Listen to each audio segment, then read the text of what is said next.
మంగళగిరిలో జనసేన పార్టీ కేంద్ర కార్యాలయంలో ఆ పార్టీ అధినేత డిప్యూటీ సీఎం పవన్ కళ్యాణ్ అధ్యక్షత సమావేశం కొనసాగుతోంది. పార్టీ ముఖ్య నేతలతో పవన్ కళ్యాణ్ భేటీ అయ్యారు. పలు కీలక అంశాలపై నేతలకు దిశానిర్దేశం చేస్తున్నారు పవన్ కళ్యాణ్. పూర్తి సమాచారం ఇచ్చేందుకు మా కరెస్పాండెంట్ సాంబశివరావు జనతన సాంబశివరావు, ఇంకా సమావేశం ఎంతసేపు కొనసాగే అవకాశం కనిపిస్తోంది? ఏ అంశాలపై ప్రధానంగా చర్చిస్తున్నట్టుగా ఇన్ఫర్మేషన్ వస్తోంది?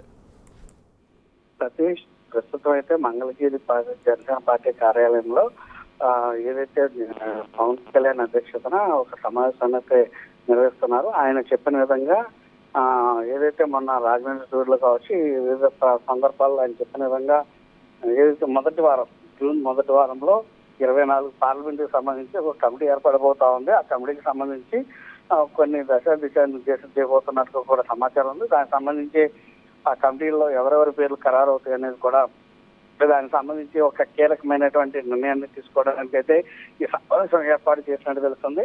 అదేవిధంగా ఏదైతే రాష్ట్రంలో ఉన్నటువంటి క్షేత్రస్థాయి అంటే మండల స్థాయి నుంచి కూడా నియోజకవర్గ స్థాయి, అదేవిధంగా జిల్లా స్థాయి, రాష్ట్ర కమిటీలు, అదేవిధంగా పిఎస్సి కమిటీ, టోటల్ గా పార్టీ అభివృద్ధికి వరకు పార్టీ ప్రజల్లోకి తీసుకెళ్లేందుకైతే మాత్రం ఒక కమిటీలు ఏర్పాటు చేసి దాని ద్వారా ప్రజల్లోకి జనసేన పార్టీ కావచ్చు, ఇటు కూటమి ప్రభుత్వం చేసేటటువంటి ఆ బలాన్ని తీసుకెళ్లి రేపు రానున్నటువంటి స్థానిక సంస్థల ఎలక్షన్ కి సంబంధించి కీలకమైనటువంటి చోట్ల గెలుపు గుర్రాలుగా ఉన్నటువంటి అందరినీ కూడా గెలిపించుకునే అంశంతో పవన్ కళ్యాణ్ ముందడుగు వేస్తున్నట్టు, దానికి సంబంధించే ఈ యొక్క కార్యక్రమంలో ఈ యొక్క నియోజకవర్గాలకు సంబంధించి కావచ్చు, పార్లమెంట్ కి సంబంధించి కావచ్చు, ఇన్ఛార్జీలు వేసే క్రమంగా ఈ రోజు ఈ సమావేశాన్ని నిర్వహిస్తున్నారు. ఈ సమావేశంలో కీలకంగా మనం చూసుకున్నట్లయితే కనుక కమిటీలు, ముఖ్యంగా ముందు ఈ నియోజకవర్గ కమిటీలకు సంబంధించి ఎవరెవరిని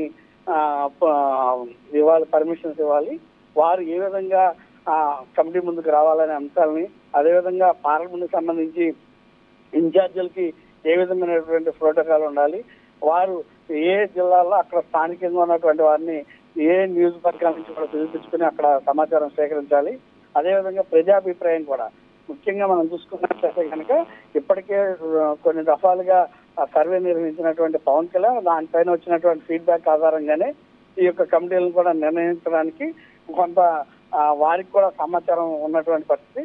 టోటల్ గా మనం చూసుకున్నట్లయితే కనుక ఈ వారంలో ఈ ఏదైతే పార్లమెంట్ కి సంబంధించినటువంటి కమిటీలు వెళ్ళి అక్కడ నియోజకవర్గ స్థాయి ఇన్ఛార్జీలకు సంబంధించి ఏ విధంగా ఉంటుంది, ఎవరెవరు అప్లికేషన్స్ ఇచ్చారో వారిలో ఎవరు ఎలిజిబుల్ అవుతారు ఏంటి అనేది కూడా పవన్ కళ్యాణ్ దృష్టి అయితే తీసుకురావడానికి దానికి సంబంధించినటువంటి కీలకమైనటువంటి మార్గదర్శకాలు అయితే ఈరోజు పవన్ కళ్యాణ్ వారి ముందు ప్రస్తావిస్తున్నట్టుగా మనకు సమాచారం అవుతుంది. Satish, right, thank you Sambasivarao.